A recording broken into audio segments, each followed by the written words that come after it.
오늘은 로마서 5장 말씀을 통하여서 아담 안에서 죽고 예수 안에서 살고라는 제목으로 말씀을 좀 나누겠습니다. 여러분, 우리는 삶에서요, 내 의지와 상관없이 주어지는 것들이 있습니다. 태어나 보니 남자였고, 태어나 보니 부잣집이 아니었고, 태어나 보니 대한민국이었습니다. 이런 것들은 제 의지와는 상관없는 일이었습니다. 제 선택은 일도 없었죠. 이것뿐인가요? 태어나 보니 이 얼굴에, 이 키에, 이 몸이었습니다. 이 재능이었습니다. 아쉽죠? 이왕이면 이것저것 다 붙여가지고 완벽한 모습이었으면 좋겠는데 그게 참 안 됐어요. 하지만 우리는 그게 안 돼요. 그냥 주어진 대로 살아가요. 주어진 대로. 근데 이거는 삶에 있는 부분만 있는 것이 아니라 신앙적인 부분, 영적인 부분도 주어진 것이 있어요. 의지와 상관없이. 딱 주어진 것. 그것이 무엇이냐? 바로 죄와 죽음에 대한 이야기입니다. 신앙 안에서 죄와 죽음은 정해져 있어요. 가타부타가 없어요. 그럼에도 알고 싶은 거예요. 어떻게 이 죄와 죽음에 대해서 우리가 정의하고 싶고 알고 싶은. 오늘 본문에서 사도 바울은 이 죄와 죽음에 대해서 설명하기 위해 아주 애쓰고 있습니다. 우리 12절 말씀 읽어보겠습니다. 같이 읽어요. 시작. 그러므로 한 사람으로 말미암아 죄가 세상에 들어오고 죄로 말미암아 사망이 들어왔나니 이와 같이 모든 사람이 죄를 지었으므로 사망이 모든 사람에게 이르렀느니라. 아멘. 성경은 분명 말합니다. 한 사람 때문에 이 땅에 죄가 시작되었고 그 죄 때문에 뭐가 시작됐다고요? 사망이요, 사망. 한 사람을 통하여서 죄가 들어오고 그 죄 때문에 사망이 발생하였다고 말하고 있습니다. 교회를 좀 다니신 분들은 알 거예요. 이 한 사람이 누구인가? 바로 이 한 사람은 창세기의 시작이었던 창조의 하이라이트를 장식했던 아담이었습니다. 하나님은 아담을 창조하신 이후에 아담에게 명령하신 부분이 있었습니다. 아담아, 동산에 있는 많은 것들은 다 먹어도 돼. 하지만 딱 하나, 동산 중앙에 있는 선악을 알게 하는 나무, 일명 선악과 먹으면 안 돼. 먹으면 반드시 죽어. 라고 정확히 명령하셨어요. 그런데 아담은 하나님의 그 명령을 너무 가볍게 여겨서 선악과를 먹었습니다. 그 이후로 하나님의 심판하에서 그 영혼은 죽게 되었죠. 어떻게 죽게 돼요? 너는 흙이니 흙으로 돌아가라. 하나님의 명령을 가볍게 여겨서 말씀을 어긴 아담은 그 아담 때문에 죄가 이 땅에 들어와서 죄의 결과 죽음을 경험하게 되었고 그 이후에 이 땅은 모든 영혼들의 삶이 죽음으로 끝났음을 말하고 있습니다. 사실 엄밀히만 해서 이 선악과 먹은 것은 누가 먹은 거예요? 여러분 드셨습니까? 선악과를 내가 봤으면 억울하지도 않지. 그죠? 여러분 드시지 않았어요. 아담이 먹은 문제예요. 근데 12절 말씀에 이와 같이 모든 사람이 뭐 지었대요? 죄 지었대요. 선악과는 본인이 먹고 왜 우리가 죄인이라고 할 수 있는 부분이지만 성경은 단호하게 말합니다. 주어진 것이라고. 이건 하나님이 그렇게 말씀하신 거라고. 하나님의 선고라고. 죄가 들어왔고 죄 때문에 죽음이 이르렀다고 선고하신 것입니다. 하지만 언뜻 이해가 되지 않아요. 오늘 그 말씀을 좀 보려 해요. 어떻게 아담의 죄가 모든 사람의 죄가 되었는가라는 것을 우리가 좀 알아보려고 합니다. 여러분, 성경을 보면은요, 읽다가 단번에 이해가 되고 단번에 쉬운 부분이 있습니다. 근데 여러 번 읽어야, 반복해야 해서 읽어야 이해되는 부분도 있어요. 또 어떤 부분은 성령 하나님의 감동과 감화와 말씀하시지 않으면 도통 알 수 없는 부분이 있습니다.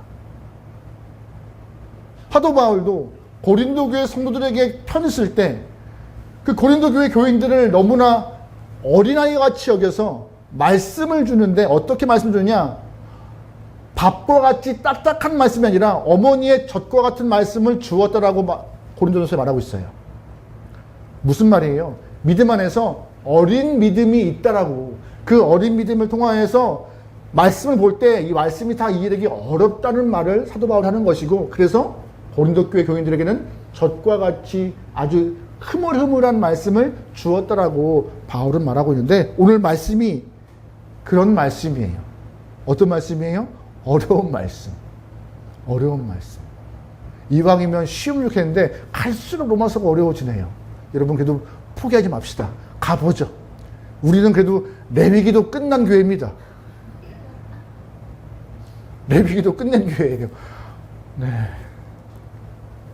오늘 본문을 보면서 분명히 말씀드립니다. 아담이 지은 죄가 모든 사람이 지은 죄와 같다는 것에 대해서 우리가 어떻게 이해할 것인가, 많은 학자가 이걸 풀어가려고 애를 썼어요. 그래서 어떤 학자들은 아담의 죄가 사람의 피를 통하여서 유전되었다라고 말하고 있어요. 유전설이라고 하는 거죠. 유전설.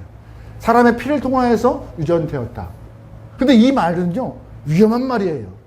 그래서 우리가 잘 알고 있는 통일교의 문선명도 이와 같은 이야기를 해요. 피가 더러움을 갖게 되었고, 이 더러운 피가 자꾸 죄를 상산하고, 자꾸 그 다음 때까지 죄가 연결되다 보니 피의 깨끗함을 만들어야 한다. 그래서 어떤 의식이 필요해요? 피가름이라는 의식을 필요하다라고. 교주 문선명이 하는 의식, 그 피가름을 통해서 피를 정결케 한다는 말을 하고 있는 것이죠. 옳지 않은 이야기예요, 이 유전설은. 어떤 학자들은 모방설을 말해요. 모방설. 무슨 말이냐? 아담이 범죄한 모습을 그 자손들이 보고 쫓아 했기 때문에 죄가 연결되었다는 말을 하고 있죠. 맞을까요? 그것도 맞지 않아요. 왜냐하면 여러분 잘 기억하세요. 아담의 아들 중에서 가인과 아벨이 있었습니다. 가인이 한 범죄가 뭐예요? 살인이었습니다. 아담이 죄 지은 적, 살인한 적이 있을까요? 배운 게 없어요. 살인을 배운 적이 없는데 살인을 행해요. 모방설은 조금 보기에 부족함이 있는 것 같아요. 완전히 이해가 안 돼요. 그래서 많은 학자들이 이걸 어떻게든지 우리가 이해하기 좋은 것으로 풀어가는 것은 쉽지 않다. 하지만 가장 신학적으로 풀어갈 때 합당한 것은 동참설이 아닌가라고 말합니다. 동참설이요. 아담이 죄를 짓는 것을 통하여서 우리는 그 자리에 함께하지 않았지만 아담의 죄를 보니 우리의 지은 죄와 똑같은 것을 우리는 발견할 수 있다. 순종하지 않은 불순종의 모습, 우리의 불순종의 모습, 그로 인한 파생된 모습이 아담의 죄와 우리의 죄는 같은 것이 아닌가. 아담이 범죄한 그 당시의 그 모습이 내 죄와 똑같은 모습이기 때문에 우리는 신학적으로 그때 그 아담의 모습은 내 모습이라고 동참시키는 것이 동참설인 것입니다. 신학적으로 가장 이해가 적당한 표현인 것 같아요. 우리를 아담과 공범자로 보는 거죠. 공범자. 사실 우리는 선악과를 따먹지 않았습니다. 하지만 그 자리에 아담이 했던 그 모든 범죄 행위가 지금 우리가 하고 있는 죄의 모습과 같다, 동일하다. 그 모습이 일치하다는 말을 하고 있는 것이에요. 그래서 하나님은 아담을 통하여서 뭐가 들어왔다라고요? 죄가 들어오고 죄 때문에 죽음이 있다라고. 사실 이거는 그냥 주어진 거예요. 주어진 거. 하나님이 선고하신 거예요. 땅땅땅. 인간은 죄인이다. 죄 때문에 모든 인간은 죽는다라는 선고입니다. 이것은 우리가 어떤 악을 행했다, 행하지 않았다, 이거는 별개 문제예요. 그냥 하나님이 선고하신 거예요. 그렇게. 그래서 아담이 지은 죄가 모든 인류에 미쳤다는 영향을 미쳤다는 그 모습을 신학적으로 죄의 전가라고 하고, 아담이 전가한 그 죄를 원죄라고 합니다. 기본적인 죄. 아주 오리지널 죄예요. 사실 이 원죄의 교리는요, 납득과 이해가 쉽지 않아요. 이해해요. 또 스스로 지성인이다, 똑똑하다라고 하시는 분들은 이거 말이 돼? 우스꽝스럽다고 말하고 있고 합리적이지 않다고 말합니다. 하지만 분명한 것은 성경 안에 이 원죄에 대한 이야기는 있고, 그 원죄를 통하여서 모든 영혼은 죄를 지고 모든 영혼은 죽음을 맞이한다라고 정확히 언급해요. 여러분 혹시 철학자 파스칼 아세요? 팡세를 지었던 파스칼? 이런 얘기를 합니다. 원죄는 인간의 눈으로 보면 매우 우스꽝스러운 것이다. 이성으로는 이 원죄 교리를 이해할 수 없다. 왜냐하면 이 원죄 교리는 이성에 위배되는 것이며 이성은 자기의 방법으로 그것들을 생각해낼 수 없기 때문입니다. 아무리 이성적으로 생각해낸다 할지라도 이해가 완벽히 100%가 안 되기 때문에 이거 맞아라고 자꾸 의문을 갖게 하는 것이 원죄 교리지만 하나님은 말씀드렸어요. 선고하신 거라고. 그냥 주어진 것이라고. 그게 우리에게는 허락된 답이라고요. 바울은 그래서 오늘 본문에서 어떻게든 이 원죄의 마음을, 원죄의 교리를, 원죄라는 거에 대해서 아담의 죄가 모든 인류의 죄라는 것을 설명하기 위하여서 오늘 애를 쓰고 있어요. 어떤 걸 통하여서? 율법과 죽음에 대해서 그걸 설명하고 싶어 해요. 우리 13절 말씀 읽어보겠습니다. 시작. 죄가 율법 있기 전에도 세상에 있었으나 율법이 없을 때는 죄를 죄로 여기지 아니하였지. 그러나 아담으로부터 모세까지 아담의 범죄와 같이 짓지 아니한 자들까지도 사망이 왕노릇하였나니 아담은 모세자의 모형이라. 아멘. 어려운 말씀이지만 조금 집중해 볼게요. 잘 보세요, 여러분. 여러분, 율법이 뭐예요? 율법은요, 죄의 기준을 세워준 말씀이에요. 죄의 기준. 이것은 죄라고 명시한 것이 율법입니다. 그럼 율법은 누가 받았죠? 저는 받지 않았습니다. 혹시 율법 받으신 분? 율법 받으신 분? 없죠? 율법은 누가 받았어요? 성경 안에서? 모세요, 모세.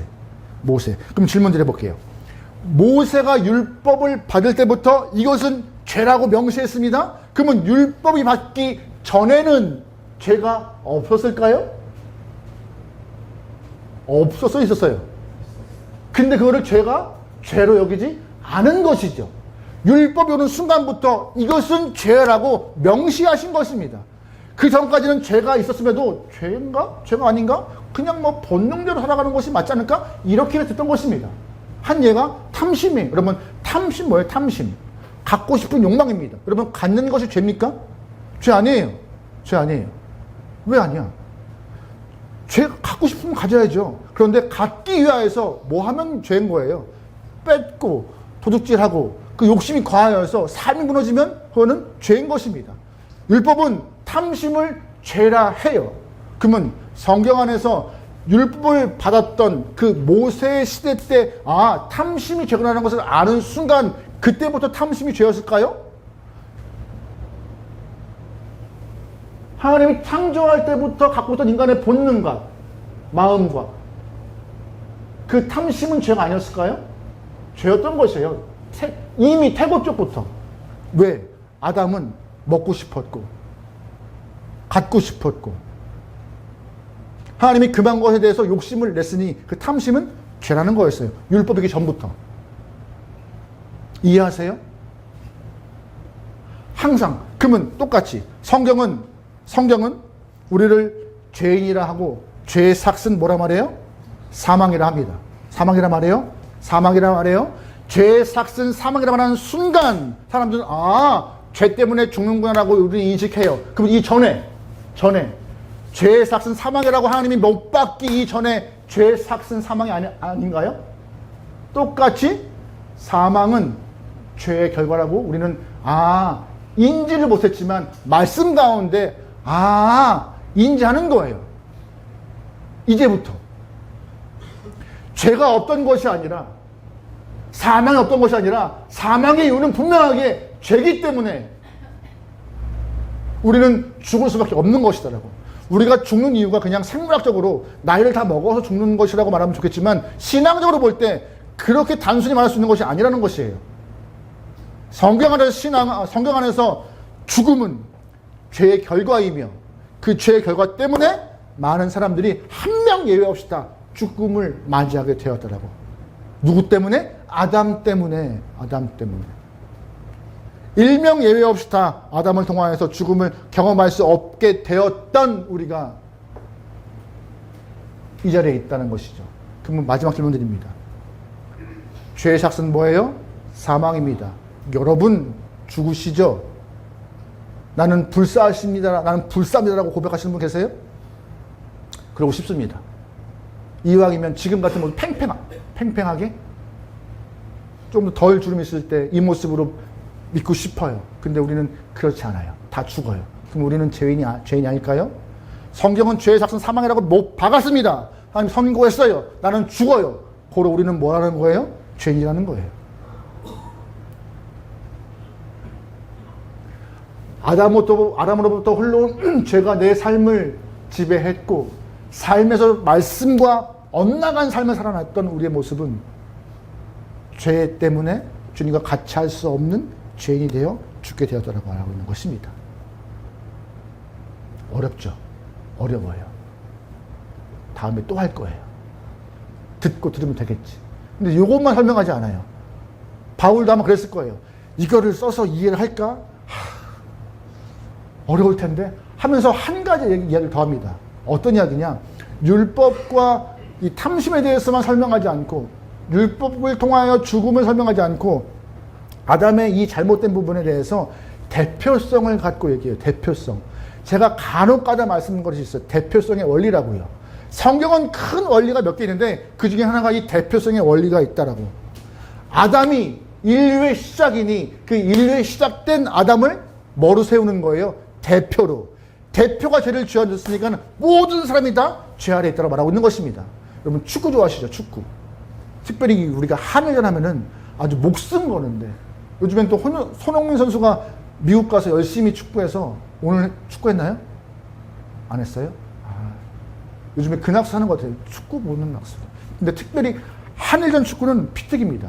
가끔씩 해외 경기할 때 새벽까지 제가 이렇게 책을 보거나 말씀을 정리하면서 이렇게 한일전 할 때, 축구할 때 막 사방에서 우와 우와 그래요. 그럼 뭐예요? 골 넣은 거예요. 골 넣은 거예요. 근데 어느 순간 그 조용한 새벽에 욕을 하시는 분들 계세요.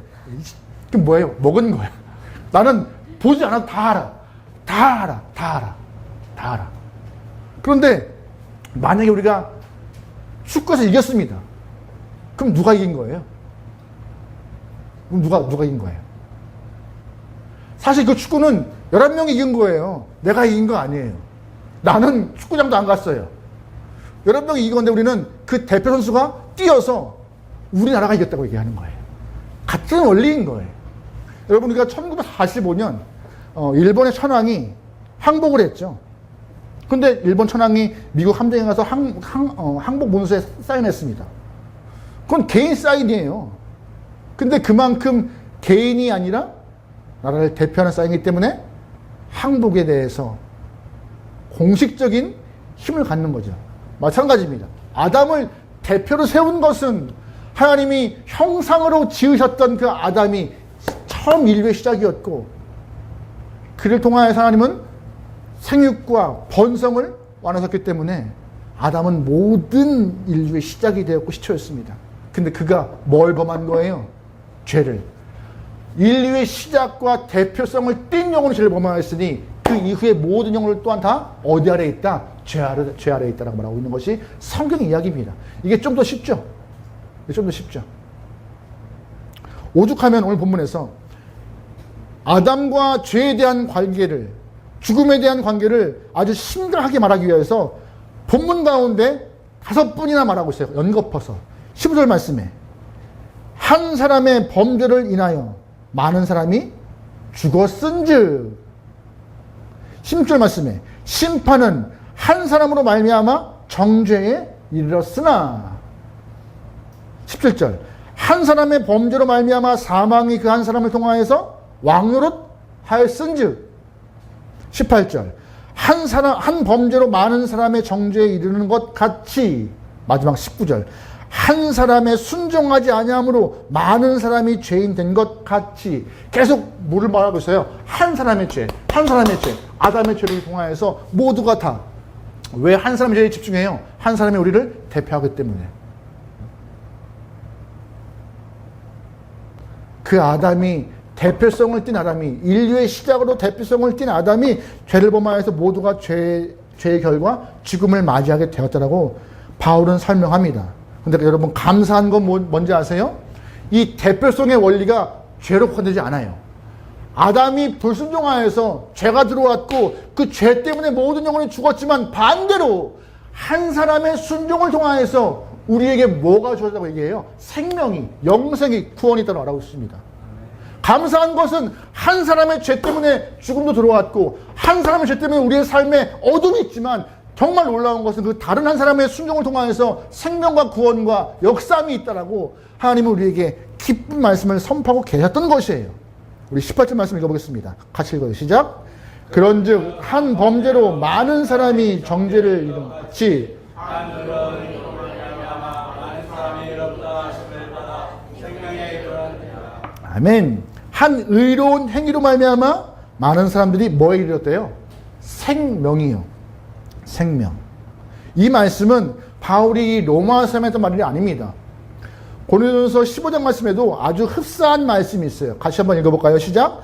아담 안에서 모든 사람이 죽은 것 같이 그리스도 안에서 모든 사람의 삶을 얻었느니. 아멘.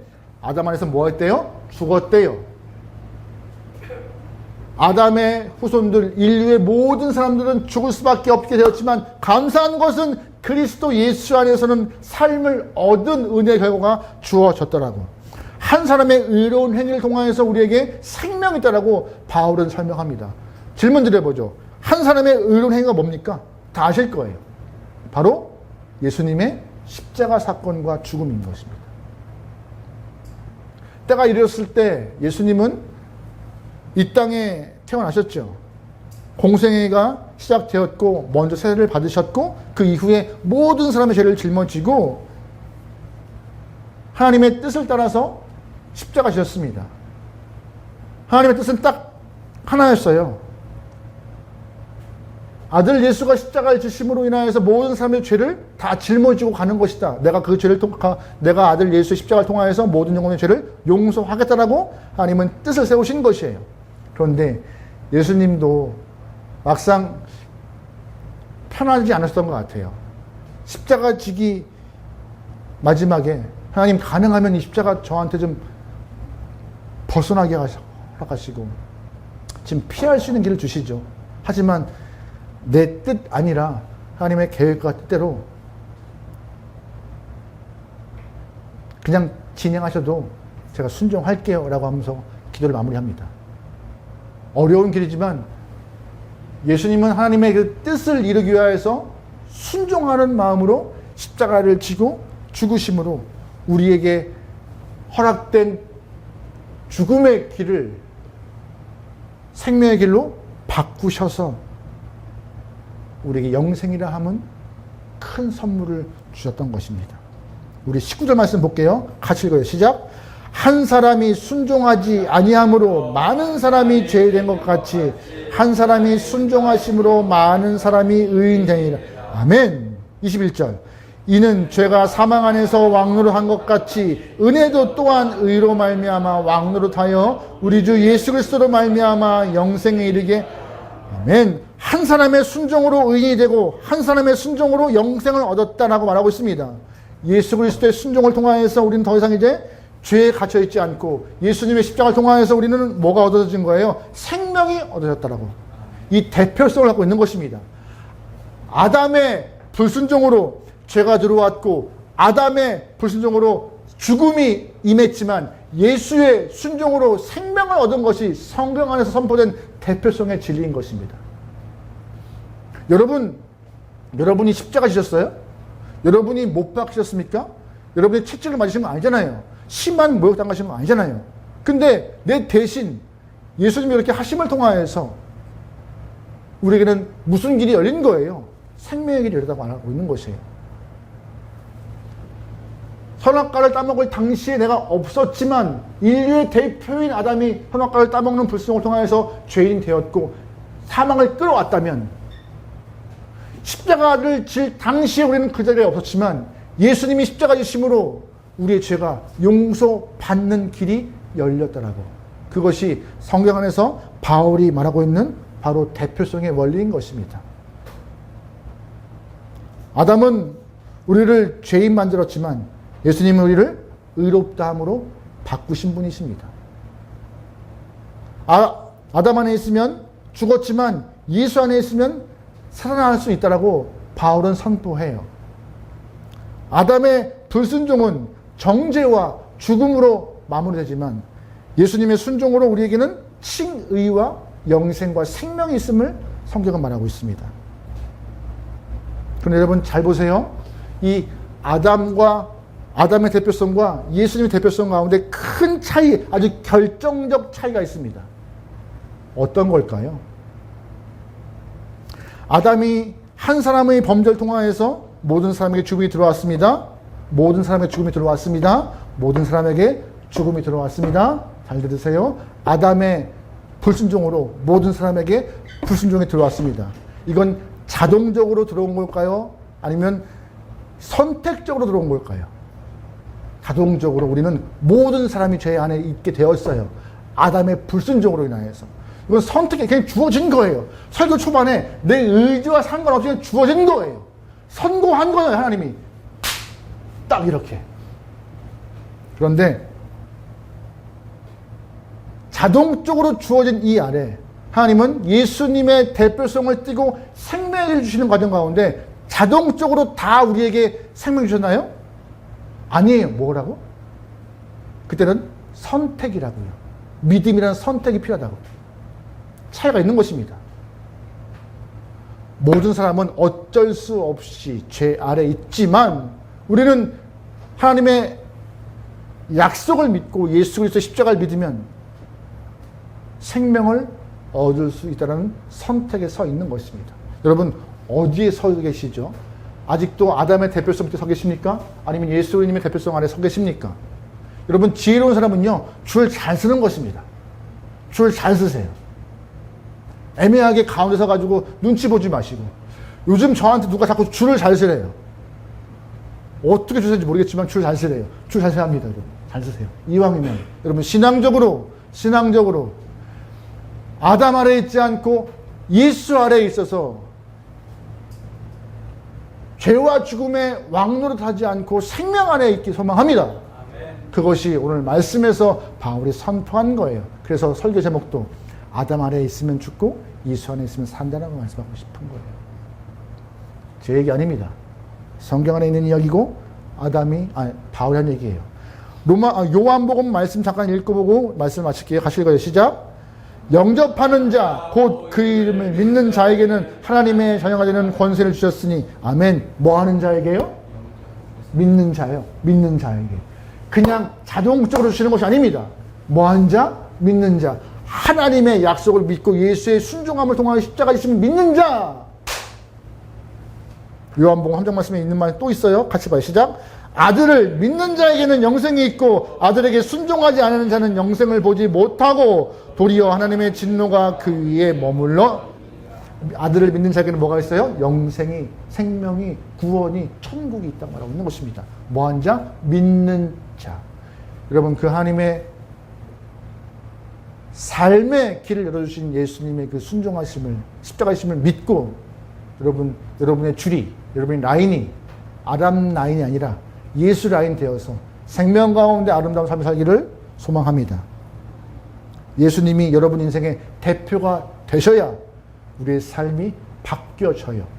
예수님이 우리의 삶의 대표가 되셔야 우리의 삶은 역전되고 죄 아래 있지 않고 생명 아래 있으며 주의 보호 아래 있는 것입니다.